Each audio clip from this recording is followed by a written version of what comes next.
What is up, guys? Welcome back to another Geekawatt video. Now in this one, I'm going to show you guys how to build the best $1,200 gaming PC that you can assemble right now. A build that's comprised of some awesome components, makes for a fantastic 1080p and 1440p gaming PC build, and is fairly easy to assemble too. I'll be running you guys through all the parts I chose and why, some credible alternatives, the full build process, and those all-important frame rate figures later in the detailed gaming benchmarks. Let's do this. The Corsair Titan series is here. Corsair's latest lineup of 240mm, 280mm and 360mm of coolers feature Corsair's new FlowDrive cooling engine with a 3-phase pump for higher flow rates, higher efficiency and better cooling. Cap swap compatibility allows you to change the top plate of your cooler, while IQ Link support and Magnetic Dome RX fans round off a design that's ready to keep your CPU cool under pressure. Check out the range at the first link below.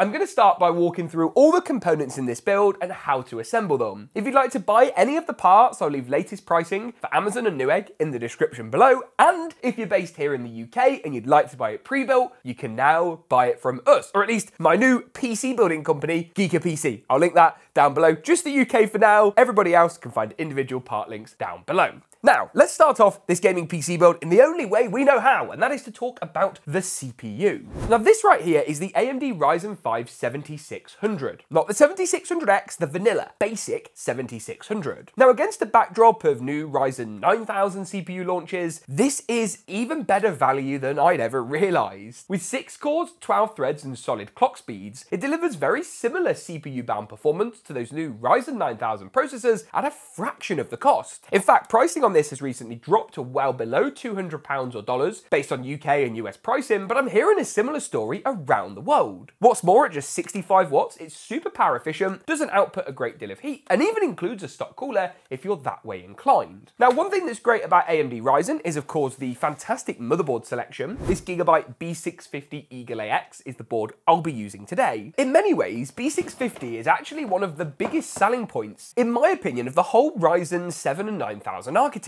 Now, the reason for that is that B650 is a chipset that gives you lots of good features. We're talking Gen 5 NVMe support on lots of these boards. We're talking CPU and memory overclocking, as well as just a great deal of expandability. Well, not only do we have support for up to the latest Ryzen 9 9000 series processors, we've also got support for plenty of DDR5 memory. Any modern GPU you want to throw in here is going to work a-okay. And the I/O connectivity on this board, while basic compared to some, still gives Wi-Fi 6 plenty of standard USBs, as well as some high-speed USB 3.1 Gen 2 Type A and Type C connectors. Gigabit Ethernet, no optical audio, as I say, a bit more on the basic side, but for the price point this board can be found for, it makes so much sense today. I'll install the CPU in this in a moment. First though, let's talk about memory. This is a low latency 6000 MHz kit from Corsair. This is their Vengeance RGB DDR5 memory for AMD. Now, you don't actually need to get a kit that says for AMD, you just want one with AMD Expo support. I think this is a branding exercise for Corsair, and is a kit that actually kind of harks back to when Ryzen initially launched, and there was more general confusion about RAM. This is an RGB kit with lovely RGB heat spreaders, can all be controlled in Corsair iCUE or through open source software like Signal RGB.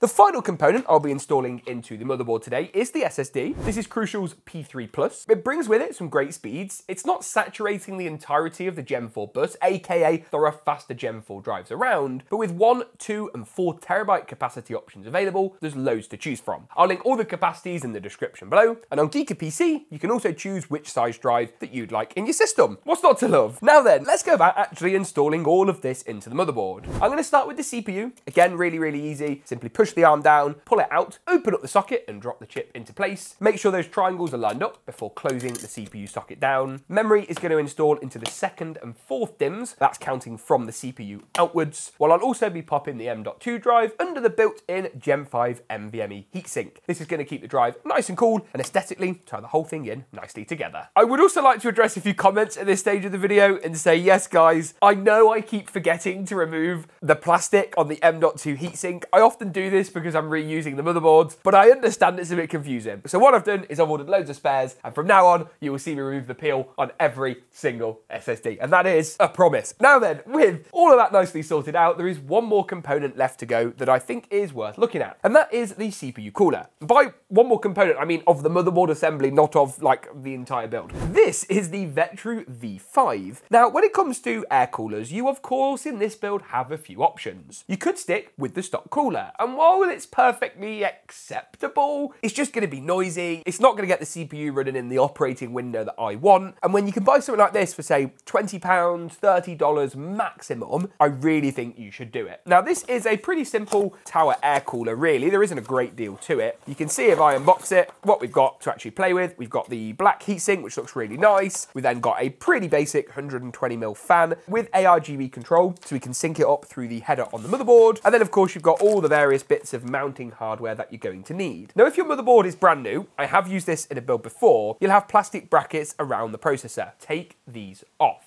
Now, once these have been taken off, that's going to allow us some screws to actually install the cooler into. Now, if I show you guys the instruction manual, you'll see it's really easy. All you do is pop the AMD brackets onto the bottom of the cooler, remove, as I say, any pre-installed plastic on top of the CPU, and then secure the new cooler straight through the back plate. Leave the fan off, as actually doing that later is going to be easier. Make sure as well you don't forget some thermal paste, which is going to go on the top of the CPU during this part of the process. And there we have ourselves a motherboard assembly, and it's looking really pretty good. Make sure your cooler's on nicely. And one thing at this stage you can do is you can handle the motherboard by the CPU cooler. It's a really great way of lifting the board up without damaging any of the pins or connectors or hurting your fingers. Beware, the back of the board is often quite sharp as far as things pointing through, so the heatsink is a great thing to actually use. Now, that brings us to the stage of the build where we can look at the case. And for this build, considering the price point, I've probably gone maybe a little more high-end than I usually would do. And that is because I have picked up this, the Phanteks NV5. Now, you guys may have seen more and more Phanteks cases appearing on the channel, and I have to say, it's because the stuff they're bringing out at the moment is just fantastic. Our recent white NV5 build went down really, really well, but I wanted to see if I could use this case in what is a more affordable system, right? Now, as much as this is a bit more high-end, in fact, let me open the case first.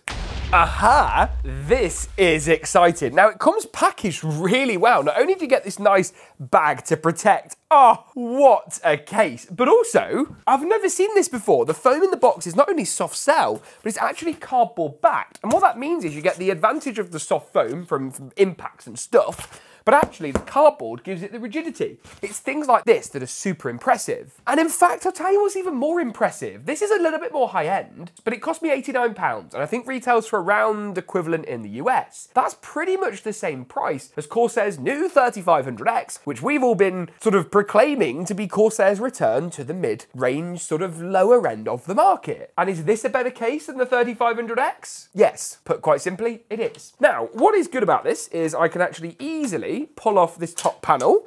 There we go. Build quality is just phenomenal, by the way, before then removing all of the other panels too. So I'm going to take off the tempered glass side panel, as well as the rear panel, which actually features some mesh ventilation. More on this bit of mesh in a moment. Couple of really cool features to point out. First is this adjustable GPU bracket, which is going to prevent things like GPU sag. Love to see it. You'll also find an RGB strip on the power supply shield. Nice. Cut out full CPU coolers, rubber grommets everywhere. Again, other cases, I don't want to call out Corsair in this video, 3500X has none of that. None of these rubber grommets, which I love to see. All the other bits of metal are rounded, good radiator support at the top, support for an intake fan down here, exhaust at the back, and then all the main intake is actually at the side of the case. You can also remove this front panel if you wish, but I just don't think you need to for the build process, and all in all, I love it. The only downside, and there is a downside, it doesn't come with any included fans, and they don't do an RGB version either from what I can see. Phanteks, if you're watching, another 30 quid for 3 fans on the side and 1 at the rear would be superb. Now, that's enough yapping. Let me go ahead and pull the accessory box out the rear of the case, open this up and locate the motherboard screws I'll need to install the B650 Eagle into the case. You'll also want to check standoff locations. If the case is new and it's an ATX motherboard, you'll be fine. If it's a micro ATX board and the case has been used before, you may not be okay. Now, I'm going to lift the motherboard up and I'm going to move it on over into place, get that rear I/O lined up with the back of the case,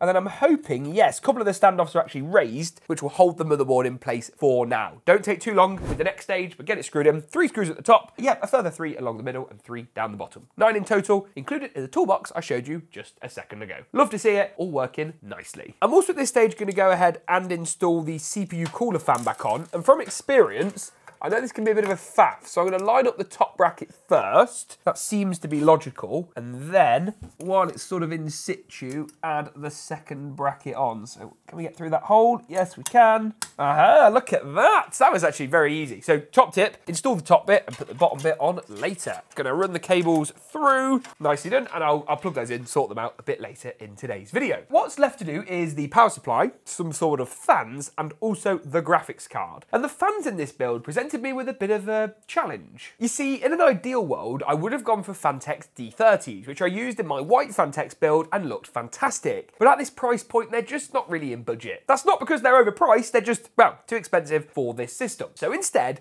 I have a bit of a solution. And that comes in the form of NZXT. Now, they've actually recently released this, which is their F360 RGB core, and their matching F120 RGB core. Now, what this is like an all-in-one 360mm fan unit that has basically one pair of cables that deal with the whole thing. Now, they're not actually the first to do this. Cooler Master did this a long time ago, and then basically abandoned the project, and now everyone's copied them, which is, I guess, kind of life, really. What's cool about it, though, it's got RGB strips on the sides, on the rear, on the bottom. I don't think the execution of this is perfect. I think we could have some more RGB on the front. These could be brighter, certainly. However, for the price, I think perfectly sufficient. And if I actually go ahead and kind of put it in the build where I want it to go, around about here, you can see how one unit is going to start to look a lot better than having three individual fans. The F120 RGB core is going to install at the rear of the case. Just give me a few moments to get that done. And again, you can actually control NZXT stuff through Signal, which is my favorite app for controlling RGB. Not sponsored. They don't even know about the channel as far as I'm aware, but it's great. And you can control the whole RGB for all the system today in Signal, and it should all look amazing. That's looking pretty good. It is tempting to do the GPU next, and I'm going to talk about what I've selected, but I actually think installing the power supply, as much as it's a bit more boring, does make a lot more sense. GPU-wise, there's a few options at this price point. This is a build primarily for 1080p, but it's also great at 1440p too. And the RX 7800 XT is one of the best cards for this use case on the market right now. Now, as far as your options go, for what is essentially a $449 to $499 card, you could look at, say, the 7700 XT. You could also look at the more expensive 7900 GRE, or on the NVIDIA side, I'd avoid the 4060 Ti 16GB and look instead at the 4070, the non-super standard variant. Now, out of all those cards, this is the better option. You get 16GB of VRAM, great performance in all the latest AAA titles and popular esports games, but more on that in the gaming benchmarks, and a wide choice of coolers. This one is from Gigabyte, but the one that you go for should just depend basically on what the best value card is at the time of shopping. This is consistently one of the cheaper cards of the 7800 XT lineup, and it gives you 3 fans, which I love to see. So that is why I'd recommend this one. Now, power-wise, I have gone probably a little higher than what I needed to, both in my voice there and the power supply. This is the RM750E from Corsair, and not only does this really give us about 100 watts more than what we really need, it's also slightly higher end generally than what you could get away with this build. But I want the build to be a little future-proof, I want it to be easy to assemble, reliable if you guys are going to build it. Either way, the build should be in a really good spot, and the 750E has great reviews. Not only that, it's Cybernetics Platinum certified, which is arguably a better certification than 80+, and it's 80+ gold. So you still have the best of both worlds, but the Cybernetics is, for me, what I would focus on. We're actually looking at getting an in-house PSU tester soon as well, which will be great for pushing some of these PSUs to their limits and making sure we're recommending only the best options. So let me know in the comments below if you'd like to see us invest in one of those. They are quite expensive, and we're probably going to need to sell a few more computers first. A few cables to install for this build. I'm going to start off with the motherboard cable, which is the largest. That's split into 2 parts for the purposes of the power supply. Also going to go ahead in and pop a SATA power connector in. This one is going to power up things like any RGB hubs or any older drives you might add into the system later. 6+2 pin GPU power. We've got 2 of those. I know some of you guys talk about using 2 separate cables to avoid the pigtails, but on this 750, I've not had a problem, and I've not seen any problems with this particular unit, so I'll leave that up to you. You might want to go for 2. I personally think it's not really that needed for the build today. Now, power supply in this system goes at the bottom, and one thing that's pretty good about it, apart from the really nice included cable management, very impressed to see that,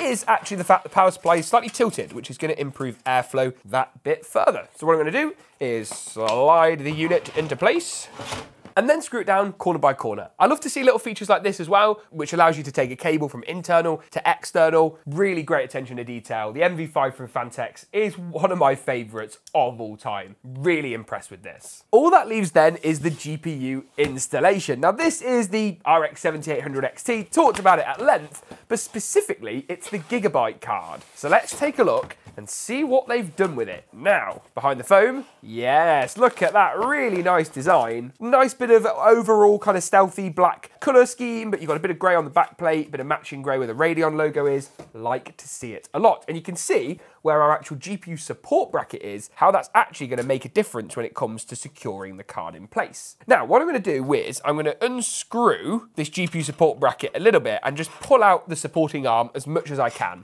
That's going to make sure when we install the GPU, it doesn't hit, like this, the end of the arm. I'm going to be installing it into the top slot, which looks like it results in the second and third PCI lanes. So take those out. Really nice thumb screws. Tooling on this case is so good. Also going to remove this second screw. Good stuff. Take out the PCI lane. Make sure the actual PCI latch is pushed back before sliding the GPU into place. Look at...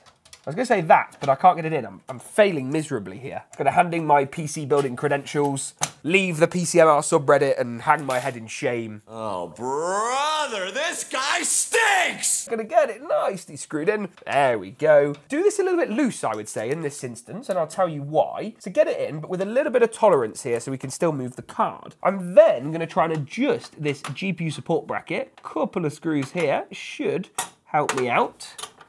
There we go. A bit more adjustment is needed. Fantastic. Then, once I'm happy that that is supporting the graphics card, clamp it in nice and tight. There we go, that's a bit better. The graphics card isn't going to go anywhere. Then, tighten those screws up with the graphics card braced into place and wire it up with our two 6+2 pin, 8-pin power cables. And with that, the build is pretty much ready to go. For $1,200, I don't think it gets that much better. The only thing maybe it might need is some more fans at the top or the bottom. This is a case that looks amazing once it's filled with fans, but let me wire it up, get all the RGB working, and I'll give you some more thoughts on that whole dilemma a little bit later.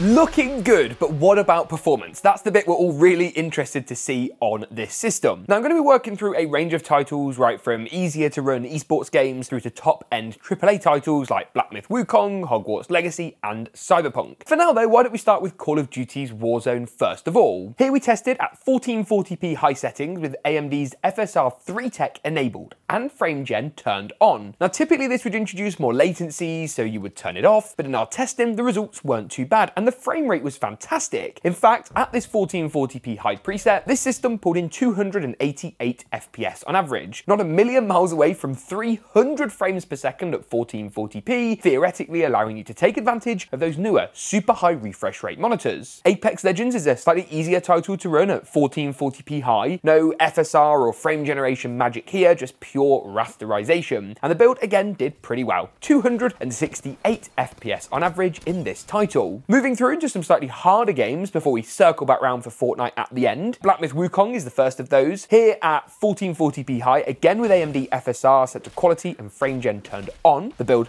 did well, 158 frames per second on average from the RX 7800 XT, while Hogwarts Legacy offers up slightly less frame rate with 112 frames per second when testing at 1440p high. Cyberpunk is again a little bit more tricky to run too. Here at 1440p high, we haven't got any ray tracing or FSR to contend with, but the results were still pretty solid, over 100 FPS once again with 109 frames per second so far. In fact, all of the results in this build were over 100 FPS bar bar one, and that was Alan Wake 2. Now, this is the hardest game to run on the list, full stop. And at 1440p high, this system struggled that little bit more. I'll be honest, Alan Wake's a game where having an NVIDIA GPU with their better ray tracing and their DLSS frame gen tech can be really useful, and it comes down to the nuances on a game-by-game basis. Starfield, which is typically more difficult to run at 1440p high, did well too. That actually boosted the frame rate back up to over 100 FPS with 102 frames per second on average, while Fortnite wraps up the results today. At 1080p competitive, the build did really well, 345 FPS on average. For those of you wondering, that's everything tuned down to low at 1080p, except the render distance, which is set to far for the maximum competitive advantage. All in all, this is a system that I think looks really,